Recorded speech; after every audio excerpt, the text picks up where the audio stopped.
Hello, नमस्कार दोस्तों। आज हम बात करने वाले हैं एनएमडीसी स्टॉक के टारगेट और सपोर्ट लेवल के बारे में। और कल के दिन इस स्टॉक में एक अपट्रेंड देखने को मिल सकता है, तो कौन से टारगेट रहेंगे, रीज़न क्या है, वो भी हम यहाँ पर डिस्कस करेंगे। और नया टारगेट आपको किस तरह से देखने को मिलेगा उसकी भी हम यहाँ पर चर्चा करेंगे। तो चलिए सबसे पहले हम देख लेते हैं कि इस स्टॉक में बढ़ने का रीजन क्या है, और दूसरा इस स्टॉक में सपोर्ट लेवल कहां पर बना है और किस तरह से स्टॉक यहां से एक अप मूवमेंट दिखाएगा तो आपको नया टारगेट किस तरह से देखने को मिलेगा। तो सबसे पहले अगर आप यहां पर देखेंगे तो इन्वेस्टिंग की वेबसाइट हमने यहाँ पर यूज कर रखी है। और अगर आप यहाँ पर देख रहे होंगे तो स्टॉक में यहाँ पर जो है एक हमारी मंथली चार्ट में इन्वर्टेड हैमर कैंडल बनते हुए नजर आ रही है। अभी ये मंथ की का चार्ट कभी कंप्लीट हुआ नहीं है, तो इसको अगर आप देखेंगे तो स्टॉक ने यहाँ पर पिछले मंथ के हाई का ब्रेकआउट किया, पर क्लोजिंग अभी बाकी है। तो जब तक स्टॉक की क्लोजिंग हमारी हाई के पास नहीं हो जाती तब तक आपको वेट करना है। और अगर स्टॉक हमारी क्लोजिंग लो की तरफ देता है तो आपको यहाँ पर जो है हमारा जो है गिरावट देखने को मिल सकती है।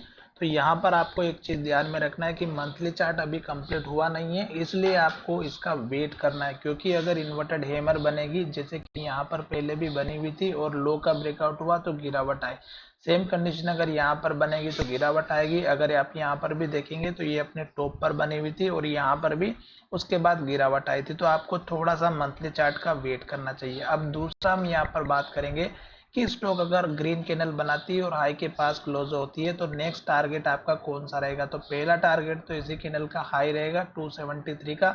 उसके बाद का टारगेट आपका यहाँ पर देखने को मिलेगा जो लगभग 284 का है। और उसके बाद का टारगेट आपको देखने को मिलेगा लगभग यहाँ पर 334 का।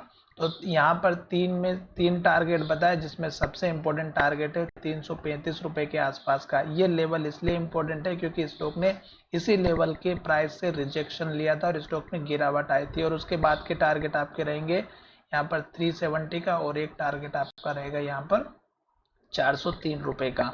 अब अगर आप यहाँ पर देखेंगे तो स्टॉक में यहाँ पर इन्वर्टेड हैमर कैंडल बन रही है, और यहाँ से लेके यहाँ तक अगर आप मंथली चार्ट देखेंगे तो एक के बाद एक ग्रीन कैंडल बनी हुई थी। अगर सेम कंडीशन अगर यहाँ पर भी बनती हुई नजर आती है तो आप मंथली चार्ट के बेसिस पर इस स्टॉक में बने रहिएगा। अब हम चलते हैं हमारे वीकली चार्ट की तरफ और थोड़ा सा वीकली चार्ट का एनालिसिस कर लेते हैं। तो यहाँ पर मंथली चार्ट अभी कंप्लीट नहीं बना। अब देखेंगे यहाँ पर अगर आप देखेंगे मंथली चार्ट, तो मंथली चार्ट में अगर आप देख रहे होंगे तो स्टॉक ने यहाँ पर एक के बाद एक हाई बनाया, और स्टॉक ने यहाँ पर जो पिछली कैंडल थी उस कैंडल के लो के नीचे कैंडल बनाए। और यहाँ पर एक बड़ी बात अच्छी ये है कि स्टॉक ने ग्रीन कैंडल बनाई है।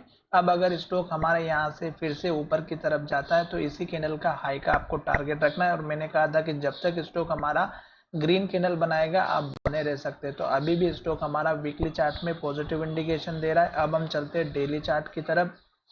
डेली चार्ट में आपको देखना है कि स्टॉक ने हमारी कौन सी कैंडल बनाई है, हैमर कैंडल बनाई। और हैमर कैंडल हमारी बनी है पिछली जो कैंडल था हाई उसके आसपास। तो स्टॉक ने यहाँ जाकर के स्टॉक ने लेटेस्ट हाई बनाया था, और स्टॉक ने इसी लेवल के आसपास जाकर के स्टॉक ने सपोर्ट लिया। तो ये जो लेवल है ये स्ट्रॉन्ग सपोर्ट लेवल है, जहां से स्टॉक ने एक हमारा बहुत ही बढ़िया हैमर कैंडल के साथ में सपोर्ट लिया और स्टॉक यहाँ से ऊपर जाते हुए नजर आया है। तो अब स्टॉक का जैसे ही हाई ब्रेकआउट होता है 257 रुपए का, तो आपका टारगेट रहेगा पहला जो इंट्राडे में काम करते हैं उनके लिए 268 रुपए का, और उसके बाद का टारगेट रहेगा 273 का। मेजर टारगेट मैंने ऑलरेडी बता दिया है। स्टॉप लॉस या सपोर्ट लेवल की अगर आप बात करते तो आज का यानी कि लेटेस्ट जो लो बना है इसी कैंडल का, हैमर कैंडल का, इसके आसपास का रखना है।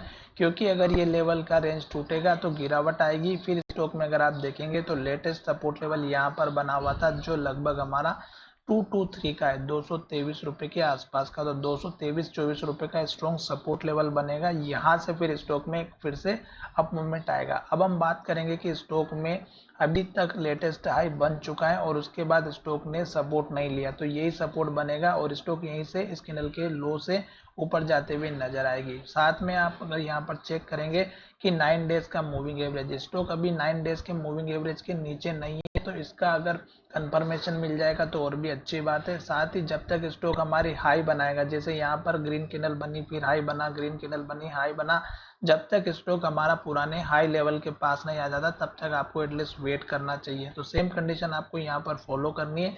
जब तक स्टॉक ग्रीन कैंडल बनाएगा, हाई बनाएगा, हाई के पास क्लोजिंग होगी, तब तक आप बने रह सकते हैं। साथ ही 200 डेज का मूविंग एवरेज का हमारे लिए सपोर्ट है, क्योंकि स्टॉक अभी इसके ऊपर चल रहा है। तो जब तक स्टॉक 200 डेज के मूविंग एवरेज के ऊपर है, आपको बने रहना है। अब यहाँ पर देखिएगा कि स्टॉक ने यहाँ पर एक लेटेस्ट हाई बनाया, उसके बाद गिरावट यहाँ तक आई थी। तो ये जो लो था, ये लॉन्ग टर्म वालों के लिए 190 का लो बना हुआ था। तो जो लोग लॉन्ग टर्म में इन्वेस्ट करते हैं, उनको लास्ट का हाई और लास्ट का लो मेजर रखना चाहिए, क्योंकि अगर स्टॉक हमारे इस लेवल को तोड़ेगा तो गिरावट आ सकती है। तो 190 का आपका major stop loss support level रहेगा। और अभी स्टॉक अप ट्रेंड में चल रहा है, तो घबराने की कोई बात नहीं है। स्टॉक जैसे ऊपर जाता है, थोड़ा बहुत नीचे जरूर आता है, और जहां तक आता है वो पुराने हमारे जो रेजिस्टेंस लेवल होते हैं, सपोर्ट लेवल होते हैं, वहां तक आता है। तो आशा करता हूँ कि वीडियो अच्छा लगा होगा। वीडियो अच्छा लगा है तो चैनल को सब्सक्राइब करना ना भूलें। धन्यवाद, मिलेंगे नई वीडियो में।